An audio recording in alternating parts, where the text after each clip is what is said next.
foot strike pattern when running affects impact production in that there's always been a stronger correlation between heel strike running and certain impact forces that the leg, namely the knee and the long bones, have a harder time withstanding as compared with forefoot strike running. But what if a heel strike runner could make their heel strike less impact intensive and therefore more safe if they tweaked their mechanics elsewhere? For example, could a heel strike runner somehow run with less opposing forces if they implemented known impact protective mechanics, such as increased cadence, which is a number of steps that you take per minute, because increases in run cadence, especially between 170 to 200 steps per minute when running, has consistently been found to really help tone down stressing impact loads. However, the research on that has mostly been on forefoot and midfoot strike runners,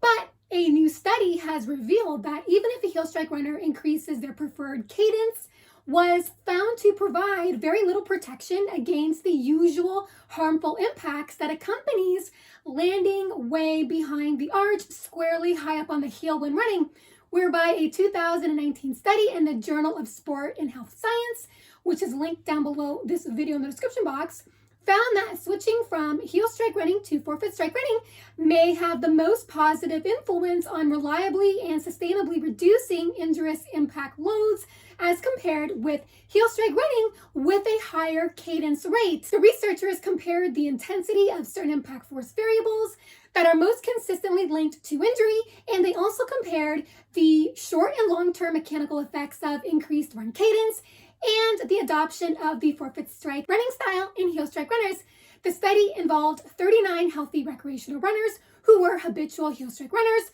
who also ran with a low cadence because the movement path of the foot when landing heel to toe naturally increases ground contact time, which typically results in a lower cadence. The runners were randomized into a group that involved either cadence retraining while heel strike running was retained or a forefoot strike running group. In addition, all runners performed 4 weeks of strength training followed by 8 sessions of gait retraining using auditory feedback. The forefoot running group was provided with the minimalist shoes, the Innovate Barracks F210, as part of the intervention under the premise that the lack of underheel cushioning may help discourage heel striking and therefore may help encourage forefoot striking. During running, the cadence retraining heel strike running group were instructed to increase their preferred run cadence by 7.5% with the help of auditory feedback using a metronome. These runners were also provided conventional neutral cushion shoes, which were the Innovate Road Claw 275, simply because these runners were not instructed to change their heel strike, which is why they needed to run in a shoe with heel protection. And because at heel strike, there's just more all-around force components as compared with landing with a forefoot strike when running. From this, the researchers compared the effects of these gait retraining parameters on the production of certain impact force variables and vertical loading rates that are most consistently linked to most common running-related injuries. What the results revealed was a clear relation between forefoot running and significant reductions in vertical, average, and instantaneous loading rates, which essentially means there was less burst of collisional impact in forefoot strike running. In fact, the forefoot running group showed almost a 50% reduction in compressive loads, and most exciting, they also had a 41.7% reduction in the vertical average and instantaneous loading rates at the 1-month follow-up. So what makes forefoot strike running so effective in enabling impact to be produced in much lesser amounts? The researchers pointed out that the calves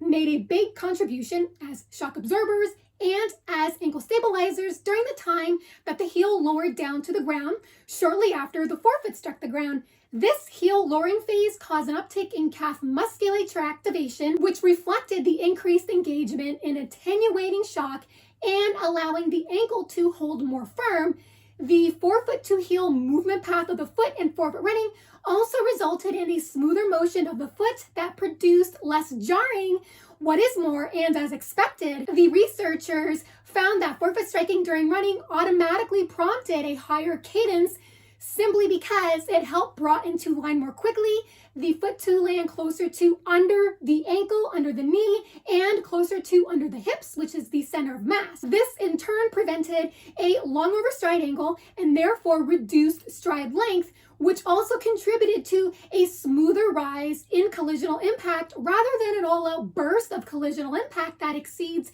3 times the body weight, which is usually seen when typically landing heel first when running, because often landing heel first can put initial foot strike position ahead of the ankle, knee, and hips, resulting in a longer overstride angle, which is also why impact is generally higher in heel strike running, and is also why in the study, the Cadence Retraining Heel Strike Running Group showed only minor reductions in the vertical average and the instantaneous loading rate in the amounts of only 14.7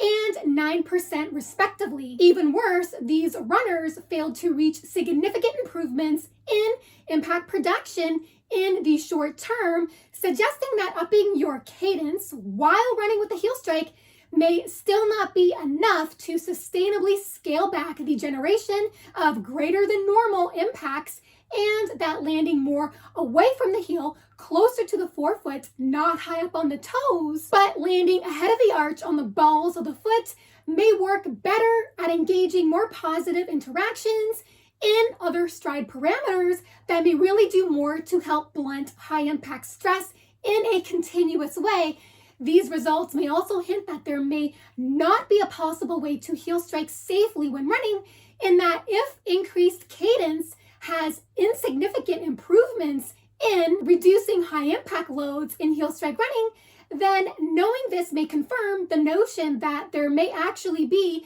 an absolute exact relation between foot strike type and injury in running. Hope you've enjoyed this video. If you did, feel free to hit the thumbs up button as well as the subscribe button if you haven't already, where you'll stay more informed on heel strike running versus forefoot strike running, as well as more informed on the benefits of barefoot and minimalist running. Thank you so much for listening and watching. Have fun out there on the roads and trails. Bye for now.